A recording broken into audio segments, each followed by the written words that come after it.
Welcome to the Infernal Brotherhood of the Scruffy-looking Nerf Herders.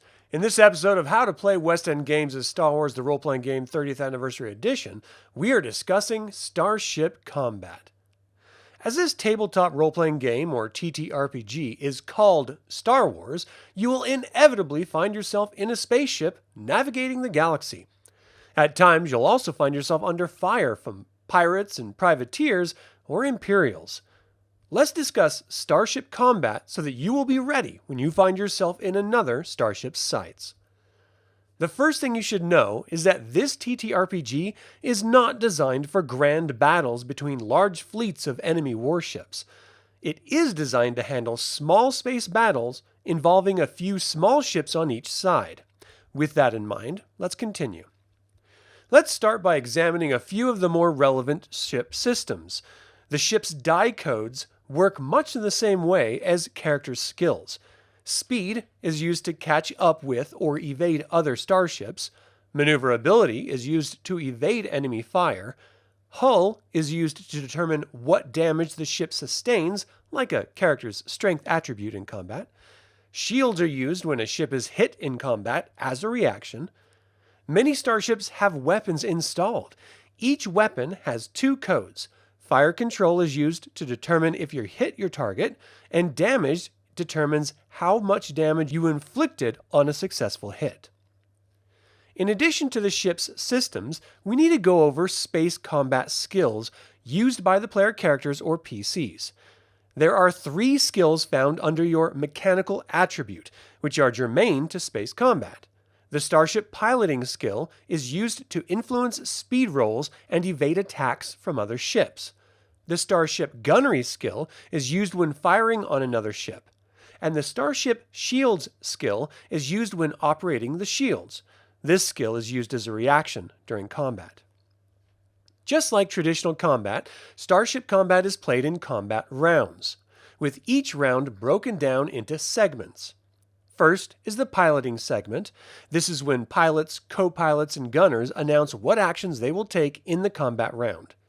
Second is the speed segment, where dice are rolled for each ship to determine whether it closes with its opponent or increases its distance.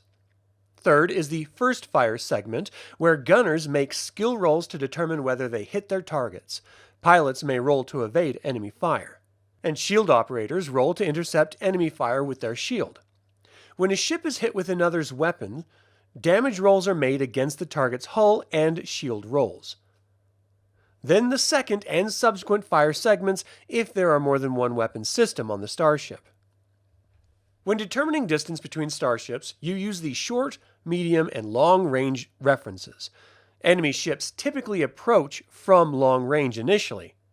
If both ships want to close distance or increase distance, you do so by the next range. For example, closing from long to medium range, or increasing from short to medium range.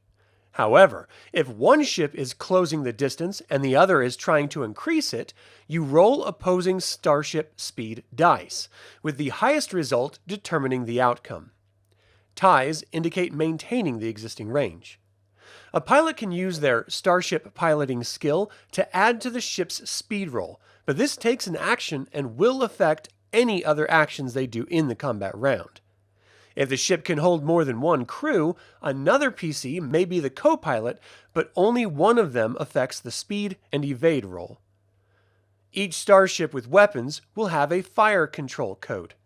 The weapon can only be fired with an operator, and the operator rolls their Starship Gunnery skill and the weapon's fire control dice and adds them together. The difficulty number is based on range. Point blank is 5, short range is 10, medium range is 15, and long range is 20. The difficulty number can be modified by the opposing ship's pilot, by using their starship piloting skill to evade. This works much like dodging in regular combat. The pilot rolls their starship piloting skill and their ship's maneuverability dice if it has any, and the total of the 2 rolls is added to the base difficulty number of the attacker. A pilot can evade once per segment, with each evasion affecting all enemies' attacks. The gunnery operator can fire more than once, but each attack action is in a different segment and reduces die rolls by 1d, like evading each segment does. Just like in regular combat, each PC must state exactly what non-reaction skills they are attempting at the beginning of the round. Any more than one action or reaction will reduce all action codes by 1d each.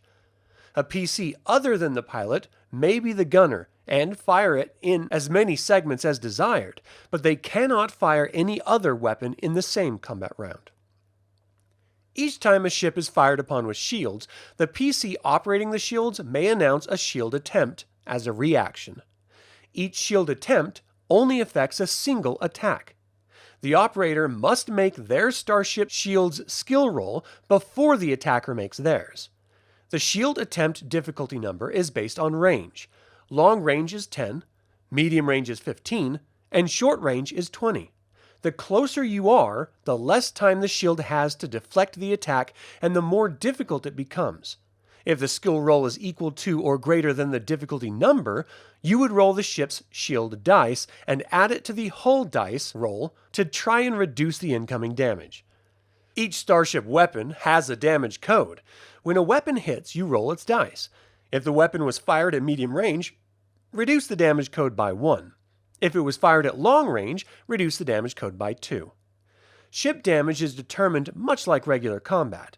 If the hull roll is greater than the damage roll, the ship is lightly damaged with its shields blown or controls ionized. If the damage roll is greater than or equal to the hull roll, it is heavily damaged. If the damage roll is twice the hull roll, it is severely damaged. And if the damage roll is 3 times the hull roll, it is destroyed. If shields were not used, or didn't have any, a lightly damaged ship has its controls ionized. This means no speed, maneuver, fire control, piloting, or gunnery rolls may be made for the next combat round. Shield rolls may be made normally. If shields were used, and the ship is lightly damaged, the shields are blown, and all future uses are reduced by 1 die. A heavily damaged ship's speed, maneuver, fire control, and shield codes are reduced by 1d until the ship is repaired. Hull codes are not affected, nor are weapon damage rolls. Neither are pilots, gunners, and shield operators' skill codes. If a ship is heavily damaged again, it becomes severely damaged. Severely damaged ships act like heavily damaged ships. In addition, roll on the Starship system damage table. The indicated ship's system stops working.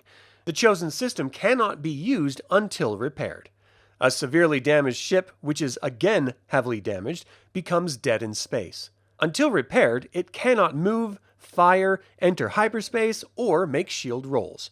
A severely damaged ship, which is again severely damaged, is destroyed. And that's the basics of Starship combat. I will return in another episode to discuss torpedoes and missiles, multiple ship combat, ships and personal combat, and improving ships. Thank you for tuning in. We invite you to subscribe to this channel and ring the bell to get notified about our next video. You can now join the Infernal Brotherhood through YouTube memberships and pick up some of our custom designed Star Wars apparel by following the links in the description below. Until the Infernal Brotherhood convenes again, my fellow scruffy-looking Nerf herders, may the Force be with you.